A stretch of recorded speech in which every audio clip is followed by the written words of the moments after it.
Hi again. Hope y'all had a good couple of weeks this time. Sorry I couldn't give you any recommendations last week. If there was a technical difficulty to be had, I was having it.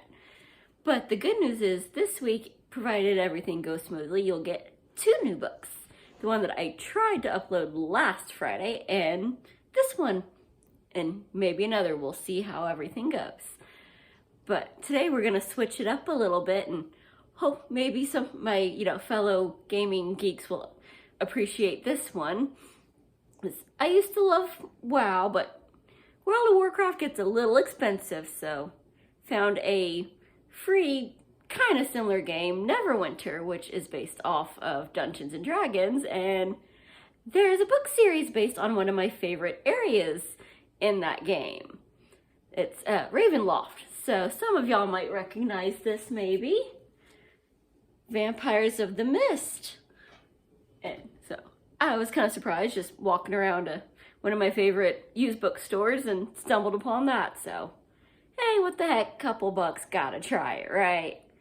So, and it was actually surprisingly good. It's not, oh my god, 5 stars, best thing ever. But vampires, elves, werewolves, it's kind of fun. Because basically, we have an elf that used to love frolicking in the sun and was a bit of a warrior, though, kind of a Legolas type, until he ended up a vampire 5 centuries ago and fell in love with, of course, a ginger in an insane asylum. I'd say I'm shocked, but we're all a little nuts, right? So he falls in love with this, crazy chick and goes to avenge her when she finally dies, 30 years later, which, somehow she never aged either until she did. So, the only clue he has to why she's gone nuts and ended up there is Barovia, which he magically ends up there and ends up a guest of the resident vampire, Strahd, which any of y'all play the game, y'all know he's one of the bosses. Well, he's like the big boss. He gets to run the castle that you have to go through as, the dungeon, even though there's no dragons in that one. And he ends up being kind of his, we have our nice elf, he's kind of mistaken for the Morning Lord, which is one of the deities in the Neverwinter game, because he's a bright, sunny little elf, and he ends up being invited to Castle Ravenloft, which is Count Strahd's place where he rules over the whole land and is just, nutty dictator. But they end up being kind of frenemies. They're both trying to one-up the other and manipulate the other, and they start off with our nice little elf trying to go, hey, you're from this land. I don't know how the heck I got here.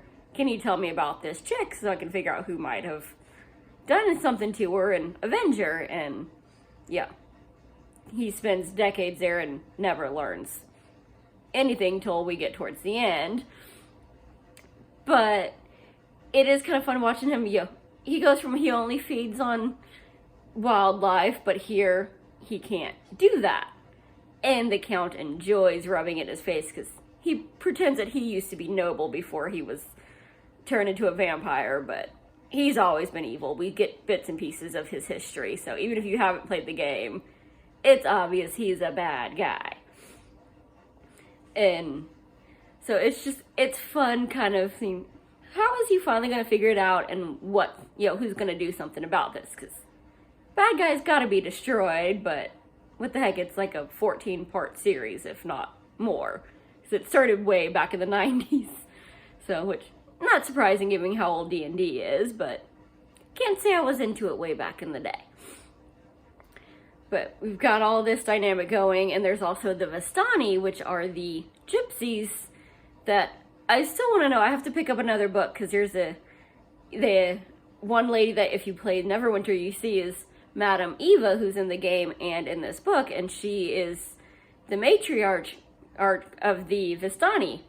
And she's made a deal with Count Strahd. She was supposed to be one of his brides that never leave, and she managed to get out. But we never find out what that deal is. I'm sure we will eventually, and I totally have to read the next book when I can find a copy, but yeah. And the Vistani end up friends with our elf because the Barovians do not like strangers. But the Vistani are there, and one of the gypsies ends up hooking up with kind of the master's daughters, and so the drunks at the tavern make an excuse to try to say, yep, he robbed from me, let's kill him, and Elf Boy steps in, sicks the wolves on him, and saves these two. So they, even after the gypsy finds out, oh crap, we were saved by a vampire, fine, we'll be friends with him. He did spare us, and pledged their kid to be friends with them. And that kind of bites him, because Strahd decides to take his revenge and basically up the ante of how much they hate each other while pretending not to. And it leaves on a bit of a cliffhanger of, our good guy attempts, of course, to kill Strahd, which would be nice. Eventually he's got to die, but almost, but fails. And leaves a lot of things, left undone. And how is this finally going to play out? What's going to happen to these other people? Because he didn't go in trying to kill him by himself. No, Elf Boy goes and gets the son of the couple that he saved and his little thief friend to come with him. They decided after, the whole family was slaughtered, he just, our gypsy, half gypsy, goes and joins the Morning Lord, priesthood and becomes a vampire hunter. So, why not try to kill the vampire ruling the whole place? That is, responsible for slaughtering his family and terrorizing everybody since, the last century while he's been the count of the land. And we're left wondering, okay, who's going to survive this? Is the count going to figure out and get revenge on them? They're, and of course, being werewolves, that are on pretty much beholden to Count Strahd. He uses them to defend himself. So, you get hit by a werewolf, you're going to turn into one. So I'm kind of curious, is one of our attempted heroes going to end up a werewolf? How is that going to work out, since they're kind of supposed to be, all evil, but they are initially, people. So they're not all necessarily bad. So I'm kind of curious how Vampire Hunter's friend end up getting attacked by a werewolf is going to turn out.